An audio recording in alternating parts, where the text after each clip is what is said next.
প্রতিরোধ, এই হেডিংটি আসলে কার বলতে পারেন? এই হেডিংটি হলো সকল জুলাই আন্দোলন বিরোধী পত্রিকার। কালের কণ্ঠ, বালের কণ্ঠ, কালবেলা, বালবেলা, এরা সবাই ব্যারিস্টার ফুয়াদের উপরে হামলার ঘটনাটিকে এভাবেই চিত্রায়িত করেছে। জনতা, বিক্ষুব্ধ জনতা তার উপরে হামলা করেছে। আচ্ছা, এই হামলাটি ব্যারিস্টার ফুয়াদের উপরে যে হামলা হয়েছে, এটাকে নাকি বিক্ষুব্ধ জনতা হামলা করেছে, অর্থাৎ সাধারণ মানুষ সবাই তার বিরুদ্ধে। আর এই হামলা যদি তথাকথিত বঙ্গবীর, ভুয়া বঙ্গবীর কাদের সিদ্দিকীর বিরুদ্ধে হতো, তাহলে এটাকে এই পত্রিকাগুলো কি বলতো? তাহলে এটাকে এই পত্রিকাগুলো বলতো মব, ঠিক না? রুমিন ফারহানা কি বলতো? মব বলতো। জাহিদ কি বলতো? মব বলতো। প্রিয় বন্ধুরা, আজকে তিনটি গুরুত্বপূর্ণ ঘটনা ঘটেছে। এই তিনটি মূল ঘটনার সবগুলোই আপনি বলতে পারেন জুলাই বিরোধী চেতনা, শাহবাগীর চেতনা, বুঝে করুক না বুঝে করুক, আওয়ামী খেসালত এবং শাহবাগী চেতনা থেকেই হয়েছে। তিন ঘটনায় শওকত, ফুয়াদ, শিশির মনির বিপাকে পড়লেন। তিনটি জুলাই বিরোধী চক্র। আপনি দেখেন, ব্যারিস্টার ফুয়াদ তার এলাকার বাবুগঞ্জের মীরগঞ্জ এলাকায় আড়িয়াল খাঁ নদীর উপরে একটি সেতুর ভিত্তিপ্রস্তর উদ্বোধনী অনুষ্ঠানে গিয়েছিলেন। সেই ভিত্তিপ্রস্তর অনুষ্ঠানে বাংলাদেশের উপদেষ্টা, সম্ভবত স্থানীয় সরকার উপদেষ্টা হইতে পারে, ফজলু না বজলুর রহমান উপস্থিত ছিলেন। এই সেতুটি করার জন্য ব্যারিস্টার ফুয়াদের কিন্তু অনেক লবিং আছে, অনেক চেষ্টা আছে। এই সেতুটি মানুষের জন্য প্রয়োজন ছিল। আমি বলি, এই সেতুটি পদ্মা সেতুর চাইতেও বেশি প্রয়োজন ছিল। তো ফুয়াদ যেহেতু জুলাই আন্দোলনের নেতাদের সাথে তার খুব ভালো সম্পর্ক, মানুষের সমস্যা সমাধান করার জন্য এই সেতুটি তৈরি করার জন্য তিনি বিপুল চেষ্টা করেছেন। তো বরিশালের বাবুগঞ্জের মীরগঞ্জ এলাকায় এটি যখন উদ্বোধন হয়, তখন সরকারের উপদেষ্টারা সেখানে গিয়েছেন। খুব স্বভাবত এই উদ্বোধনী অনুষ্ঠানে উপদেষ্টারা ছিল, ব্যারিস্টার ফুয়াদ ছিল। সরকারের সাথে যখন ব্যারিস্টার ফুয়াদের একটি ভালো সম্পর্ক দেখেছে, তখন বিএনপি খেপে গিয়েছে। এমনিতেই বিএনপি মাঠে ময়দানে এরা তো মানুষের সাথে সভ্যতা আচরণগুলো সেভাবে করছে না। এতদিন পালিয়েছিল, আওয়ামী লীগের গয়ে পিটুনি খেয়ে, লাত্তি উষ্টা খেয়ে, বউ বাচ্চা ছেড়ে পালিয়েছিল, পশু হয়ে গেছে। ভদ্রতা, সভ্যতা মানব সমাজের সাথে এরা ছিল না। তার উপরে তারা সেখানে ছিল। এর উপরে ব্যারিস্টার ফুয়াদ একটি বক্তব্য দিয়েছে, এই সেতু আমি অনেক কষ্ট করে, অনেক চেষ্টা করে মানুষের কষ্ট লাঘব করার জন্য এখানে করার চেষ্টা করেছি। যদি এই সেতু থেকে এই সেতুর ঠিকাদারের কাছ থেকে চাঁদা দাবি করা হয়, তাহলে এই সেতুটি আর হবে না, সেতুটির কাজ এখানেই থেমে যাবে। এরপরেই চাঁদাবাজ যখন বলছে, মানে চাঁদাবাজি যদি হয়, তাহলে চাঁদাবাজদের গায়ে লেগে গেছে। আর এই চাঁদাবাজ কারা আপনারা খুব ভালো করে জানেন।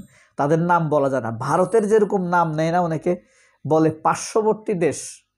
আর ঠিক একইভাবে বিএনপির দল এখন আর কেউ মুখে নেয় না, বলে একটি বড় দল, একটি রাজনৈতিক দল চাঁদাবাজ করে এমন একটি দল। এখন বাংলা ট্রিবিউন, প্রথম আলো, কালের কণ্ঠ, কালবেলা, জনকণ্ঠ, সমকাল, ৭১ টিভি, সময় টিভি, এখন টিভি, যমুনা টিভি, যারা বিপ্লব বিরোধী, তারা সবাই বলছে যে এটা হলো ফুয়াদের বিরুদ্ধে গণবিক্ষোভ। আর যদি একবার আপনি ভেবে দেখেন, এই বিক্ষোভ যদি নাহিদ ইসলামের বিরুদ্ধে হতো, এই বিক্ষোভ যদি, তাহলেও তাকে বলতো গণবিক্ষোভ।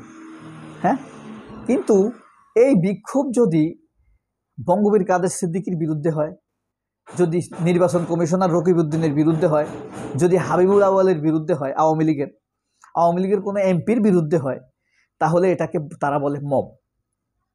অর্থাৎ জুলাই আন্দোলনের লোক যদি কোনো জায়গায় বিপদে পড়ে, সেটাকে বলবে গণবিক্ষোভ।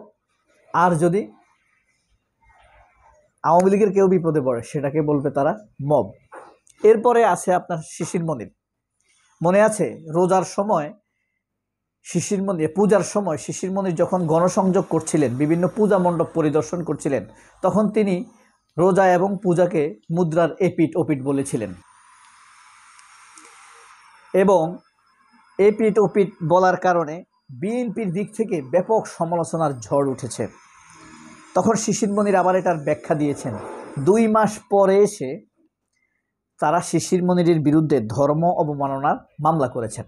দেখেন, 2 মাস পরে এসে ধর্ম অবমাননার মামলাকে কাটিকুটি অনেক দিকে নেওয়া যায়। আপনারা জানেন কি না, শহীদ মাওলানা মতিউর রহমান নিজামীর বিরুদ্ধে আল্লামা দেলোয়ার হোসেন সাইদিকে যখন অ্যারেস্ট করা হয়, তার আগে এই দুজনের বিরুদ্ধেই ধর্ম অবমাননার মামলা করা হয়েছিল। ঠিক আছে, প্রেস ক্লাবে একটি সমাবেশকে কেন্দ্র করে 2010 সালের মার্চ মাসে জামায়াত নেতা রফিক একটি মন্তব্য করেন। সেই সমাবেশে উপস্থিত ছিলেন আল্লামা দেলোয়ার হোসেন সাইদি। উপস্থিত থাকার অপরাধে ধর্ম অবমাননা হয়েছে। এই মামলার বাদী হয়েছিল কে? আওয়ামী লীগের জোটের আপনার তরিকত ফেডারেশনের নজিবুল হক বশর মাইজ ভান্ডার, ওই যে লম্বা টুপি মাথায় দেয়, খেয়াল করেছেন? সে এখন পলাতক আছে।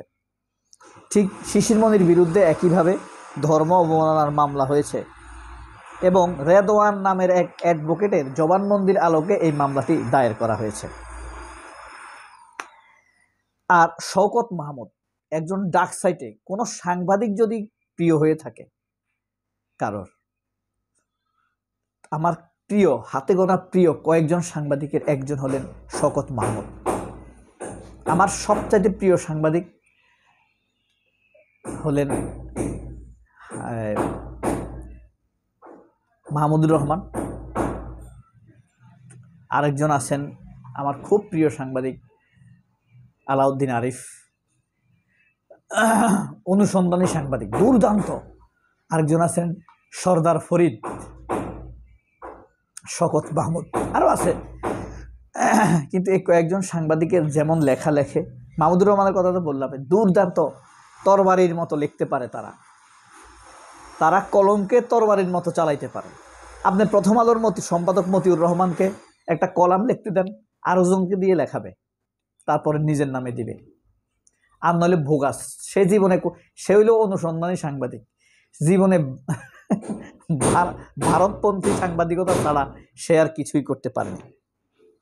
তো শওকত মাহমুদ মূলত অ্যারেস্ট হলেন কেন, তাইলে এটা বলে নিই। ইলিয়াস কাঞ্চনের একটা দল আছে না, নিরাপদ সড়ক চাই, এটা হলো সামাজিক দল। ওইটারে ভিত্তি করে নায়ক ইলিয়াস কাঞ্চন একটি রাজনৈতিক দল করেছেন, জনতা পার্টি, জাতীয় জনতা পার্টি। এবং এই পার্টির চেয়ারম্যান ইলিয়াস কাঞ্চন এবং মহাসচিব শওকত মাহমুদ।